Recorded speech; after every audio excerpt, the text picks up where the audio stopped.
mwongeye kwirirwa nshuti za cano y'abasirimu. Kuri ubu ntabwo bikiri ngombwa rero ko umuntu yirirwa agendana ibifurumba by'amafaranga, ahubwo ikoranabuhanga ryarabyoroheje, aho umuntu atunga amafaranga ariko atazi uko asa. Benshi mu batuye isi bazi kandi bumvishe amafaranga menshi akoreshwa muri murandasi ndetse amaze n'igihe kirekire akoreshwa. Aya mafaranga azwi nka cryptocurrencies.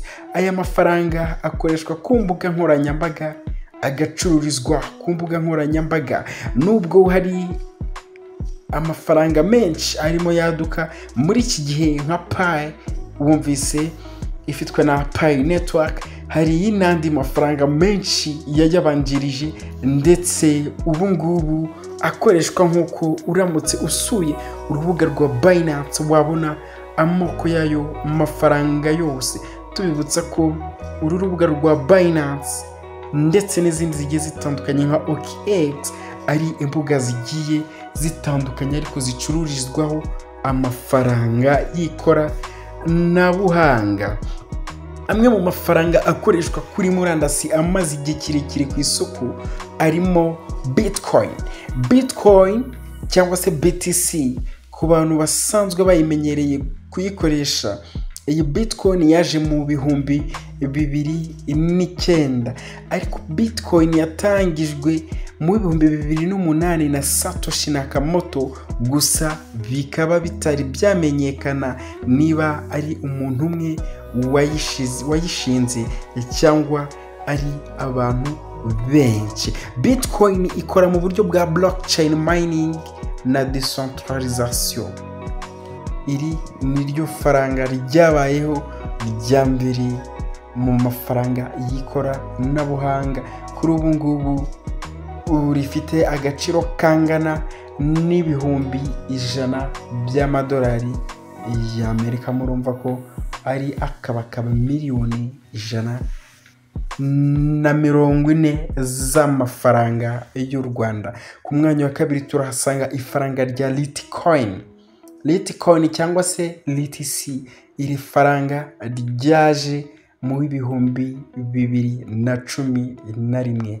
Litecoin cyangwa LTC yatangijwe mu 2011, ishinzwe na Charles Lee wahoze akorera Google, agamije gutanga uburyo bwihuse buhendutse kandi bwizewe bwo guhererekanya amafaranga akoreshwa kuri murandasi. Yashingiye kuri kode ya Bitcoin ariko ayihindura kugira ngo Litecoin ibe ifite transaction zihuta inshuro 4 kurusha Bitcoin, kandi iboneke mu buryo bworoshye binyuze muri mining.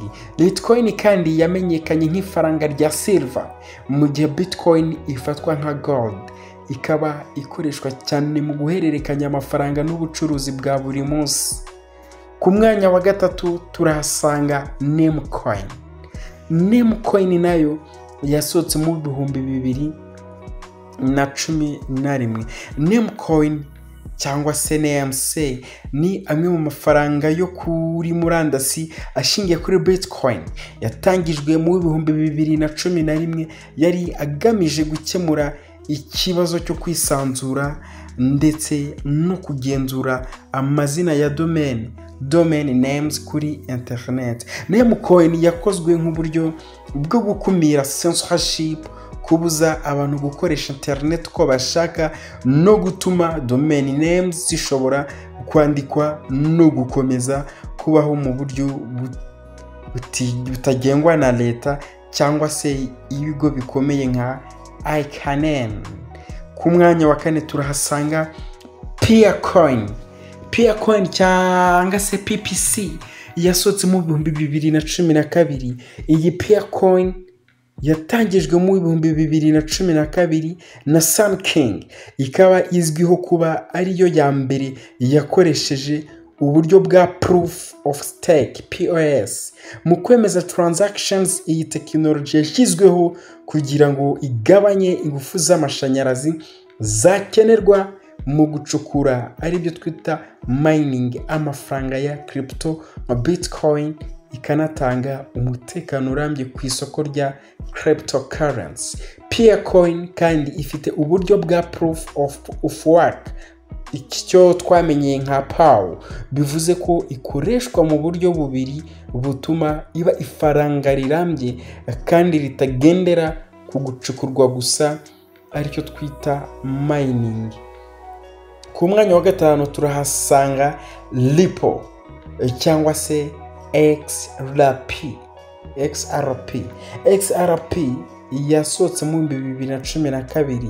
Ripple cyangwa se XRP ni ifaranga rya crypto ryatangijwe mu 2012 na Ripple Labs, rigamije koroshya no kwihutisha kohererezanya amafaranga ku isi yose. Ripple itandukanye na Bitcoin kuko idacukurwa, icyo twita nka mining, ahubwo ifite umubare wa XRP ushobora gukoreshwa kuva yatangizwa.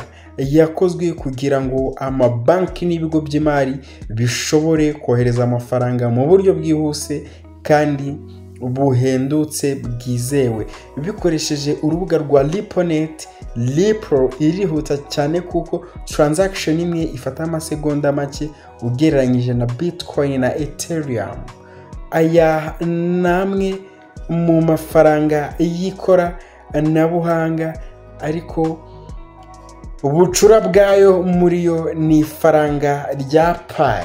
Iri faranga rya Pi riri ku mwanya wa gatandatu, ni ifaranga naryo ryaje ndetse na n'ubu rikimayiningwa, icyo twita mining, rikaba ryaragiye hanze tariki 20 z'ukwezi kwa kabiri 2025, rigatangira gukoreshwa ku mugaragaro tariki 14 z'ukwezi kwa gatatu 2025, ari nabwo ryatangiye gukoreshwa ku ma exchange agiye atandukanye, aho ngaho wavuga nka HOX. Kandi ukamenya ko iri faranga ryatangiranye agaciro k'idolari ndetse n'ibice 8, akaba ari faranga ryaciye agahigo kurusha andi mafaranga kuko yo yagiye atangira ari kuri 0 n'ibice, ariko iyi Pi abantu barebera kure bamenyereye iby'ifaranga koranabuhanga bijyanye na mining barihereza amahirwe menshi ko mu myaka mikiri imbere ryazaca no kuri Bitcoin ubu ngubu iyoboye izindi.